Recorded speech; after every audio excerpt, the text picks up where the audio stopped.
ફરીથી સાંભળો મહેરબાની કરીને। આજે હવે મારે અહીંયા આવવું પડ્યું।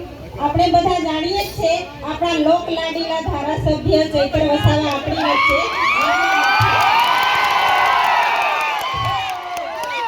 એટલા માટે એમની હાજરી આપવા માટે મારે અહીંયા આવવું પડ્યું છે।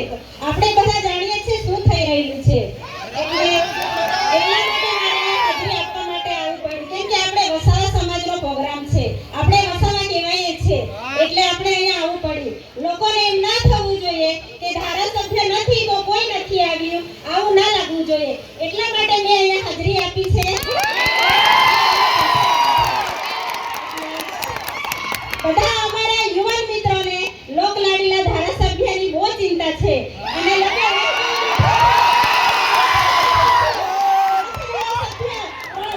જાણો એ ધારાસભ્ય ક્યાં છે, આપણે બધા જાણીએ છીએ ધારાસભ્ય અત્યારે કઈ જગ્યાએ છે। મારા યુવાન મિત્રોને કહેવા માંગુ છું કે હંમેશા આપણા ધારાસભ્ય યુવાનો માટે લડતા આવ્યા છે અને સડકથી સડકના બધા આદિવાસી લોકો માટે મુદ્દા ઉઠાવે છે અને એમની લડત હંમેશા ચાલુ રહી છે, એટલે આપણે હંમેશા એમને સાથ સહકાર આપવાનો છે અને એમને જ્યાં સુધી ન્યાય ના મળે ત્યાં સુધી આપણે આપણી લડત ચાલુ રાખવાની છે।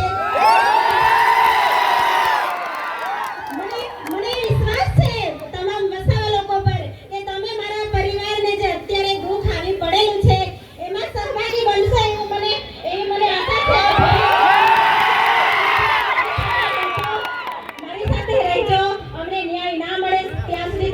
સાથ સહકાર આપજો અને જોઈ રહ્યા છે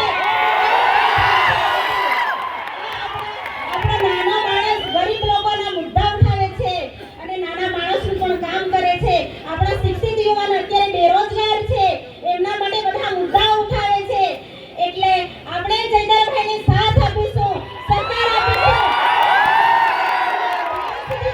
ના મળે ત્યાં સુધી આપણે એમના માટે લડત ચાલુ રાખીશું।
આ પ્રોગ્રામ કર્યા પછી આપણે બધા જ બંદૂક ભૂલીને આપણે સાથે નાચવાના છીએ, આપણે બધા સાથે નાચીશું। અહીંયા આપણા કાર્યક્રમની પૂર્ણાહુતિ કરતા પહેલા આ સંગઠનને ઊભું કરવા માટે ખૂબ મહેનત કરેલી છે એવા માજી પ્રમુખ ગુજરાત વસાવા સમાજ તેમજ આજના અધ્યક્ષ શ્રી ઈશ્વરભાઈ વસાવાને હું અહીંયા આમંત્રિત કરું છું।